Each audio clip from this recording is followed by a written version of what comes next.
పర్యావరణ పరిరక్షణ ఈ యజ్ఞంలో గ్రీన్ అమ్మోనియా ప్రాజెక్ట్ చాలా కీలకమైన అడుగు.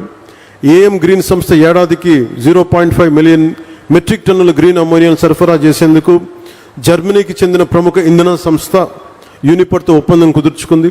తొలిసారి భారతదేశం నుంచి యూరోపియన్ దేశాలకు జరుగుతున్న క్లీన్ ఎనర్జీ ఎగుమతి ఒప్పందం. ఈ చారిత్రాత్మక ఒప్పందానికి ఆంధ్రప్రదేశ్ కేంద్ర బిందువుగా ఉండడం మనందరికీ చాలా చాలా గర్వకారణం.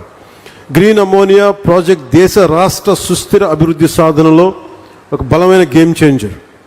వ్యవసాయం నుంచి రవాణా వరకు అన్ని రంగాల్లో సుస్థిర అభివృద్ధి సాధనకు ఇది చాలా ఉపయోగపడుతుంది. రవాణా, పారిశ్రామిక, జల రవాణా రంగాల్లో క్రూడ్ ఆయిల్ తాలూకు వినియోగాన్ని గణనీయంగా తగ్గిస్తుంది. ఎరువుల తయారీ, విద్యుత్ ఉత్పత్తి, పారిశ్రామిక రంగాల్లో కార్బన్ ఎమిషన్స్ని చాలా బలంగా తగ్గిస్తుంది.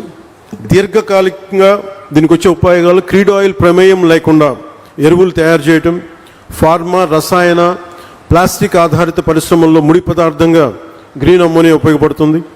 దీంతోపాటు వాతావరణంలో కార్బన్ ఎమిషన్స్ని తగ్గించడం ద్వారా 1 సెంటీగ్రేడ్ మార్పు వచ్చినా కానీ చాలా బలమైన మార్పు తీసుకుంటుంది. ఉదాహరణకి ఎందుకు వీళ్ళందరూ మనందరికీ సగటు మనిషికి అర్థం కావడానికి చెప్తున్నాం. మనకి పిఠాపురంలోని చూశారు, సముద్రం ముందుకు వచ్చేస్తూ ఉంటుంది. దీనికి 2-3 సెంటీగ్రేడ్స్ భూ ఉష్ణోగ్రత పెరగగానే సముద్రం అక్కడ ఐస్ కరిగి మనకి సముద్ర మట్టం పెరిగిపోతూ ఉంటే ఇలాంటివన్నీ తగ్గించడానికి ప్రపంచ దేశాలన్నీ కలిపి తీసుకున్న నిర్ణయం భూ ఉష్ణోగ్రత తగ్గించాలని.